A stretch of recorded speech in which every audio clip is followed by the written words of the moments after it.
He took a job in the railroad yards on Monday, got a call on Tuesday to come here, left, and expects to get fired when he gets back. It's a cold world. And about that draw on Chavez's record, Julio Jr. was cruising along with 23 consecutive wins on December 16. He fought a fighter named Carlos Molina in Monterrey, Mexico, and to the shock of Chavez's promoters at Top Rank, wound up with a 6-round draw in the fight. That was in Monterrey. So they decided to match him against Molina again in February, brought Molina here to Las Vegas, and got the better result, a majority decision in 6 rounds. Therefore, he's 24-0-1, but really, in the last couple of fights, he has found stiff opposition for the first time. And now you see Ziolkowski trying to go to the body, as Julio Jr. has been relatively cautious so far. Ziolkowski has a weird style. Definitely a good style. What's weird about it, Lennox? It just looks different. He seems to want to move in momentarily and fire something to Chavez's body and then bounce back out. Good jab by Ziolkowski, and Chavez comes over the top with the right hand that lands. He calls himself the puncher, so he thinks he has a punch. And it looks like he's been trying to land a right hand. What was Ziolkowski's line about St. Joseph's, Missouri, Larry? I don't want us to miss it. Well, he says it's where the Pony Express started and where Jesse James ended. There's some history for you. Definitely interesting. I think this is just a feel-out round. Both boxers are getting comfortable with each other. But I think especially for Chavez, he wants to see who's out there, because I think he understands that no matter what the record of the opponent, everybody thinks that beating Chavez would be a big step in their careers. Perfect 1-2 for Chavez. The right hand landed flush on the jaw of Ziolkowski. You heard Lennox Lewis go, ooh, as that right hand was quick and good. That hurt him. A great right hand punch. Well, Chavez is being more measured than we've seen him in the past. Way more measured. He used to go in and throw a lot of leather from the beginning. And in this round, he is clearly taking the cerebral approach and picking his spots, and he lands another right hand over the top. Ziolkowski comes back with a right hand of his own. Chavez has a really good jab now, Lennox. He has got to the point where that's a stiff, sort of penetrating jab. And which he should, because he's got to use that size advantage. The long arms. The long arm advantage, because what he usually does is get in there and slug with a shorter guy, which really, is not using his advantage, which he's supposed to. Ziolkowski shows how willing he is. Record of 8-2 in his 10 previous fights.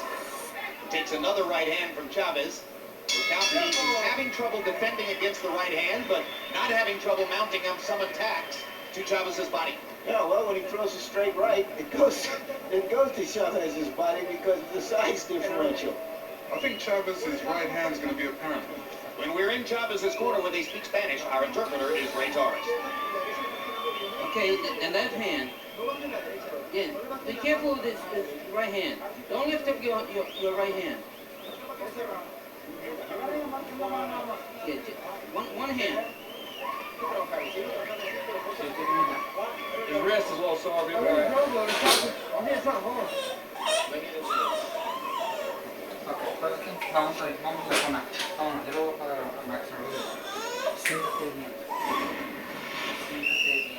Ziolkowski acting in the corner as he still felt that right hand about midway through the round.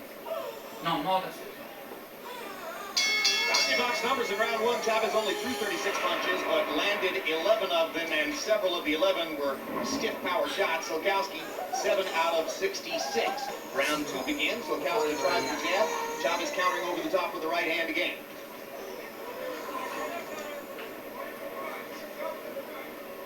And you see the blood already flowing from the nose of Tyler Ziolkowski, who has gotten popped right in the nose by that jab in this round, and there's the right hand again. I think it just grazed him.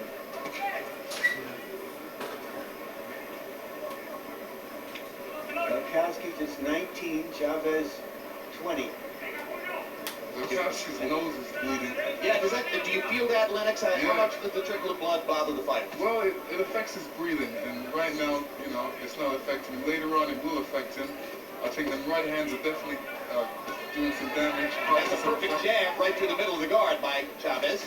Oh, there it goes again, that right hand. I'm telling you, it's going to be really effective in this fight, and that may be the ending blow.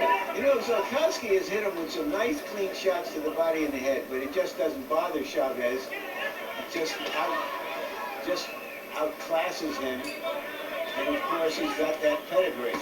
And incidentally, Chavez reached out and threw a left hook to the body in a recent exchange here, and I think I misled you at the top when I said that he fights in the same style as his dad because he's evolved, he's changed, he doesn't look as much like his dad anymore. He's starting to use that length and the greater number of options it provides for him. Yeah.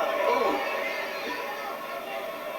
You know, I was thinking, Jim, the good news was he fights like his dad because his dad was such a courageous, tough guy. And the bad news is that he fought like Dad because his body is a different body style and he should be using his left more. Yeah, but what's happening is he's evolving to match his style of that body. And it's helping him. Yeah. And it's helping him. He's a better fighter than he was a year ago.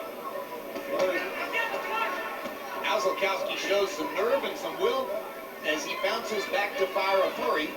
But this is a measured, tactical approach by Chavez that is gradually wearing Ziolkowski down, right, Lennox? I think he's doing a good job about it because he's not taking any punches. Ziolkowski doesn't know what to do. Doesn't have no answer for it. And what he's trying to do is really take the punches, duck underneath his punches, and come back with some counter shots. But that's not working.